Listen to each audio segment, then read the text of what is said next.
झांसी ललितपुर लोकसभा क्षेत्र के इंडिया गठबंधन प्रत्याशी प्रदीप जैन के समर्थन में जनसंपर्क करने झांसी आए पूर्व केंद्रीय मंत्री कांग्रेस के प्रवक्ता अरुण यादव ने कहा कि भाजपा ने बुंदेलखंड वासियों और देश प्रदेश की जनता को ठगा है। झूठे वादे करके सत्ता में आकर जनहित का कोई कार्य नहीं किया। उन्होंने 4 जून को सत्ता में बैठे भाजपा का अहंकार टूट जाएगा। ऐसे जनप्रतिनिधि चुनकर आएंगे जो जनता की सुनेंगे और समस्याओं का निस्तारण करेंगे। उन्होंने कहा कि इंडिया गठबंधन सत्ता में आए तो हर बेरोजगार महिला पुरुष को 1 लाख रुपया सालाना देंगे, बेरोजगारों को नौकरी देंगे। उन्होंने प्रधानमंत्री के मंगलसूत्र की रक्षा के बयान पर कहा कि जो अपनी पत्नी के मंगलसूत्र का महत्व नहीं समझता है, वह महिलाओं की सुरक्षा, उनके मंगलसूत्र की सुरक्षा कैसे कराएंगे। उन्होंने कहा कि इंडिया गठबंधन सरकार में आते ही जनगणना कराएंगे, SC, ST, OBC सभी को सम्मान दिलाएंगे। वहीं समाजवादी पार्टी के पूर्व सांसद डॉक्टर चंद्रपाल सिंह यादव ने मुख्यमंत्री के टॉप गोली पाकिस्तान की पैंट गीली होने वाले सवाल पर कहा कि भाजपा झूठ बोलती है। झांसी में अब तक टॉप गोली कहां बनी। उन्होंने कहा कि आज तक एक पटाखा तो बना नहीं, अगर पटाखा बनता तो दीपावली पर जलाते। वहीं उन्होंने कहा कि बीड़ा के नाम पर किसानों की जमीनों के कम पैसे देकर अधिग्रहण कर लिए। उन्होंने कहा कि भाजपा हमेशा हिंदू मुस्लिम के नाम पर माहौल बनाकर चुनाव जीतती है। उन्होंने जनता से अपील करते हुए कहा कि चुने उसे जो हमेशा आपके साथ खड़ा हो। उन्होंने कहा कि इंडिया गठबंधन के प्रत्याशी प्रदीप जैन से अच्छा सरल मिलनसार प्रत्याशी कोई नहीं। उन्होंने जनता से अपील की कि इंडिया गठबंधन के प्रत्याशी को भारी मतों से विजयी बनाए। वहीं इंडिया गठबंधन के प्रत्याशी प्रदीप जैन ने कहा कि झांसी में पहली बार इतना बड़ा भीषण अग्निकांड हुआ जिससे व्यापारियों का हाल बुरा है। उनके घरों के चूल्हे बंद हो गए हैं, इसके बावजूद उन्हें कोई बड़ा नेता सांत्वना देने नहीं पहुंचा। वहीं उन्होंने कहा कि इंडिया गठबंधन के एक कार्यकर्ता संकल्पित है कि देश में इंडिया गठबंधन की सरकार बनाएंगे। इसके बाद प्रदीप जैन BKD चौराहे स्थित हॉकी के जादूगर दत्ता ध्यानचंद की प्रतिमा पर पहुंचे, जहां प्रतिमा से गायब हुई हॉकी को लेकर काफी निराशा जाहिर करते हुए कहा कि जब प्रशासन महापुरुषों की प्रतिमाओं की सुरक्षा नहीं कर सकता तो प्रतिमाएं लगाता क्यों है। उन्होंने सिटी मजिस्ट्रेट से फोन पर वार्ता करते हुए प्रतिमा पर हॉकी लगवाए जाने और ऐसा कृत्य हॉकी निकालने और प्रतिमा को क्षतिग्रस्त करने वाले के खिलाफ कार्रवाई करने की मांग की है। आप सब समझते हैं बुंदेलखंड पिछड़ा हुआ इलाका है और इस पिछड़े हुए इलाके के लिए जो आज जनप्रतिनिधि चुना जा रहा है वो इतना एक्टिव होना चाहिए कि इस पिछड़े हुए इलाके को जो है विकसित करने में अपनी महत्वपूर्ण भूमिका निभाए। जब हम भी MP थे, भी MP थे, उस दौर में आपने देखा होगा जो काम हुए हैं वो किसी से छिपे नहीं। झांसी में जो महारानी लक्ष्मीबाई यूनिवर्सिटी, एग्रीकल्चर यूनिवर्सिटी बनी और उसका प्रभाव यहाँ के नहीं बल्कि पूरे बुंदेलखंड पे है। यहाँ के लोगों को उनके खेत का उत्पादन कैसे बढ़े, उनको नई तकनीकी आधार पर खेती करने के लिए कैसे प्रेरित किया जाए, इसके लिए जगह जगह सेंटर बनाने के और उस सेंटर के माध्यम से लोगों को रोजगार से जोड़ने की जो काम हुए, जो बुंदेलखंड पैकेज मिला, या हम लोगों की जब सरकार रही माननीय अखिलेश यादव जी की, उस सरकार में जो झांसी में विकास के काम हुए, चाहे आपका फ्लाईओवर सामने बना हो, चाहे मेडिकल कॉलेज में 500 बेड का हॉस्पिटल बना हो, चाहे मिलिट्री स्कूल बना हो, चाहे वो पैरामेडिकल बना हो, जो भी है वो अखिलेश यादव जी की सरकार में हुआ। बड़ी बड़ी सड़कों का निर्माण हुआ, लोगों के पीने के पानी की व्यवस्था की गई। लेकिन आज पिछले मैं समझता हूँ 10 साल से जो डबल इंजन की सरकार कही जाती है, उस डबल इंजन की सरकार में कोई ऐसा विकास का काम नहीं हुआ कि बुंदेलखंड खुशहाल हो जाता। आपने देखा बीड़ा की परियोजना लाई गई कि हम बीड़ा बनाएंगे, यहाँ डेवलपमेंट अथॉरिटी बना करके पूरे बुंदेलखंड को विकसित करने का, लोगों को रोजगार से जोड़ने का काम करेंगे। बीड़ा के नाम पे जमीन अर्जित करने का सरकार ने काम किया, लेकिन जिस रेट में जमीन उनको मिलना चाहिए किसानों को रेट, वो रेट किसानों को नहीं मिल पाया। क्योंकि उसका भी कारण है, आप देखते हैं कि पिछले 3 बार से पूरे झांसी के सर्किल रेट बढ़ गए, लेकिन जो नोटिफाइड बीड़ा का एरिया था 3 बार से उनके रेट नहीं बढ़ाए गए, क्योंकि उसके 4 गुना जो है गवर्नमेंट के नियम के अनुसार उनको रेट देना पड़ते। तो 4 बार से उनके रेट नहीं बढ़ाए गए, उनके ज्यों के त्यों रेट थे और मैं समझता हूँ कि बहुत कम पैसे में ये जमीनें लोगों की अर्जित कर ली गई। इन लोगों ने थोड़ा विरोध भी किया, उनको दबाने धमकाने का काम कर। तो ये योजनाएं हैं। वहाँ डिफेंस कॉरिडोर के नाम पर जमीन ली गई, आपको बताया पिछले 6-7 साल हो गए, लेकिन आज तक हमने सुना था कि वो उसने कहा कि तोप बनेगी यहाँ, और इस तोप से पाकिस्तान का जो है सफाया कर बन गई। कहाँ बन गई? आप लोगों ने देखी? कहीं तोप क्या, हम समझते फटाका भी नहीं बनाने की फैक्ट्री लगी कि फटाके ही बनाने की फैक्ट्री लगा देते दिवाली को, लोगों को फटाके ही मिल जाए। कहीं कुछ नहीं, लोगों को केवल गुमराह करने का प्रयास किया जा रहा है। देश में ऐसे ही आप देख रहे महंगाई कितनी जबरदस्त है। आप तुलना करिए 2014 से। 2014 में जो कहा जा रहा था, जो कांग्रेस पार्टी की सरकार थी, कि महंगाई बढ़ गई, लेकिन जो है प्रधानमंत्री जी महंगाई पे नहीं बोलते। चलिए वो नहीं बोले, लोगों ने बदल दिया। अब आप नहीं बोल रहे हो महंगाई पे, आप नहीं बोल रहे हो बेरोजगारी पे, आप किसानों की आमदनी बढ़ाने के लिए कोई योजना नहीं बता पा रहे हो। आप जो पढ़ाई लिखाई है, उस पढ़ाई लिखाई को कैसे हम जो है, जो महंगी पढ़ाई लिखाई हो गई, आम जनता के लिए कैसे पढ़ाई लिखाई उपलब्ध हो, इसके लिए आप कुछ एक शब्द भी नहीं बोल रहे हो। तो जनता को केवल गुमराह करने का काम कर रहे हैं। आज जो है भारत की सत्ता में बैठे लोग, जो लोकसभा का चुनाव हो रहा है, केवल हिंदू मुसलमान और भारत पाकिस्तान के नाम पे जो है वोट मांगने का काम कर रहे हैं। आज हमने अखबार में पढ़ा, पाकिस्तान के एक बहुत बड़े, जैसे यहाँ अडानी और अंबानी है, एक बड़ा व्यापारी है, उसने कहा कि मोदी जी देश के प्रधानमंत्री बनने वाले हैं और पूरे पाकिस्तान में खुशहाली। लेकिन आप लोगों ने नहीं लिखा। अगर जो है किसी ने कांग्रेस के बारे में कह दिया कि कांग्रेस की सरकार बनना चाहिए, तो पूरे देश में तूफान मच गया। आज सारा अखबार में छपा है, लेकिन किसी ने इस बात को उठाया भी नहीं। तो हमारा कहने का मतलब ये है, देश को गुमराह करने का प्रयास किया जा रहा है।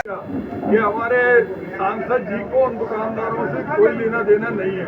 जिस तरह पहले झांसी के अंदर आज पानी का अभाव है और पानी की बदबू कितनी लगती है अगर किसी को प्यासा रखा जाए।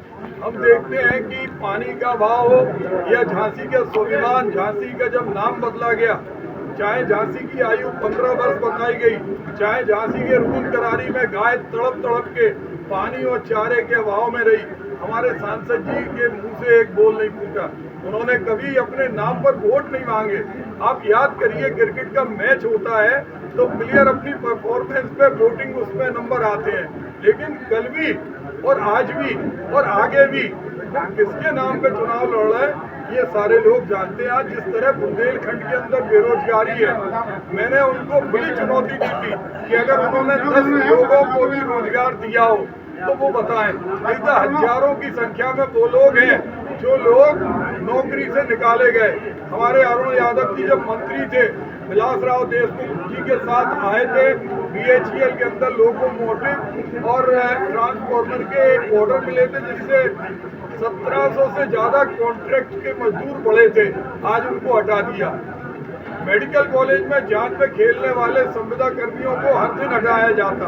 ग्रासलैंड के लोग धरने पे बैठे रहते। 15,000 लोगों के मकान टूटने पे NGT के नोटिस गए और उन पर तलवार मंडराती रहती। और ऐसे में एक जनप्रतिनिधि मालिक नहीं होता, सेवक होता, तो वो सेवक नदारद रहता है, क्योंकि वो मालिक बन के राजनीति करते हैं। आज हमारे यहाँ इतना बुरा लगा कल जब व्यापारी पूरी रात से तड़पते रहे, किसी का बिजली का मीटर उखाड़ दिया, किसी की शटर तोड़ दी, और उसके बावजूद भी किसी ने माफी नहीं मांगी कि ये माफी है। ये इतना बड़ा अपराध है। इस अपराध को ये झांसी की पराक्रम और वैभव की माटी क्षमा नहीं कर सकती। आज इसीलिए जो हमारे विजन है, जिस विजन के लिए आपने देखा होगा कि हम लोग लगातार कार्य करते रहे। आपको ये भी याद होगा कि वर्तमान समय में संत रविदास से बड़ा कोई संत नहीं, वो भगवान थे। संत रविदास की जब प्रतिमा स्थापित कराने जा रहे थे, प्रशासन के आला अधिकारी, चाहे पुलिस के हो चाहे प्रशासन के हो, सामने हम लोगों के बैठे और बैठने के आप लोग भी थे, कम से कम 400-500 पुलिस वाले उन्होंने बुलाए। उसके बाद मामला निपट गया। 3 दिन बाद किसके इशारे पर हम पर 12 धाराएं लगाएंगी। इसी तरह साहू समाज के एक व्यक्ति, आज जिसके परिवार के एक व्यक्ति को पुलिस के उत्पीड़न से मृत्यु हो गई, उसकी रिपोर्ट लिखाने हम उसके साथ में गए। हम इम्तियाज वगैरह और लोग भी थे, उसमें भारतीय जनता पार्टी के थे। उन लोगों के मुकदमे हट गए, हम लोगों पे मुकदमे हैं। तो आज हम ये कहते हैं, हम पे चाहे दर्जनों मुकदमे लगा दें, हमें गोली मार दें, हमें काला पानी दे दें, लेकिन उन गरीब अहरवार परिवार का क्या जुर्म था, उन साहू परिवार के लोगों का क्या जुर्म था। वो लोधी समाज का एक नौजवान जिसने वानपुर के कुआ गांव में सांसद जी से पूछा कि आप रोजगार के बारे में नहीं बोलते, एक बार पूछा, 2 बार पूछा, उसको उन्होंने जवाब न देते हुए पुलिस से उसकी FIR करा दी और पुलिस ने उसको मारा। जिस तरह से वो अवंती भाई के वंशज हैं, जिस तरह से अवंती भाई के वंशज हो, माँ कर्मा भाई के वंशज हो, चाहे संत रविदास के अनुयायी हो, इनके साथ जो अत्याचार आज सत्ता में बैठे हुए हमारे सांसद जी कर रहे हैं, हम चाहते हैं कि इस बात को आप जरूर लिखें कि जनता उस प्रतिनिधि को चाहती है जो जनता से प्यार और स्नेह बन के चले। कल व्यापारियों की दुकानें छज्जे हटाए गए, आज कल अग्निकांड हुआ। ऐसे में हम लोगों के बीच में जो एक अखिल भारतीय कांग्रेस कमेटी से हमारे चुनाव के लिए क्या तैयारियां हैं, क्या कैसे आप लोग जीत की तरफ अग्रसर होंगे?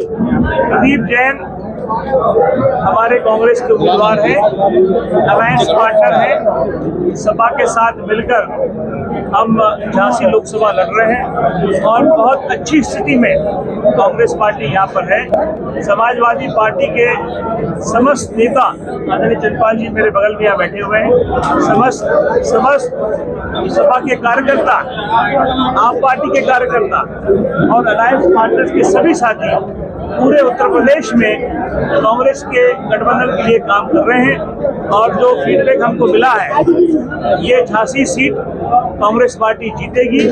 और मुझे ये भी बताया गया कि 10 साल से जो यहाँ के सांसद हैं पूर्ण रूप से निष्क्रिय रहे, उनके खाते में एक भी बड़ा काम पिछले 10 सालों में झांसी में मैंने कई लोगों से चर्चा की, किसी ने मुझे नहीं कहा कि सांसद जी ने उनकी सरकार होती हुए देश में भी प्रदेश में सरकार भाजपा की थी, एक भी उल्लेखनीय कार्य इस झांसी लोकसभा क्षेत्र में उन्होंने नहीं किया। इसीलिए बदलाव है और आदित्य कांग्रेस के उम्मीदवार जीतेंगे। अरुण जी, लोकसभा क्षेत्र में 5 विधानसभा सीटें आती हैं। अभी जो हाल में विधानसभा चुनाव हुए थे, अधिकतर सीटों की कांग्रेस की जमानत जब्त हो गई थी।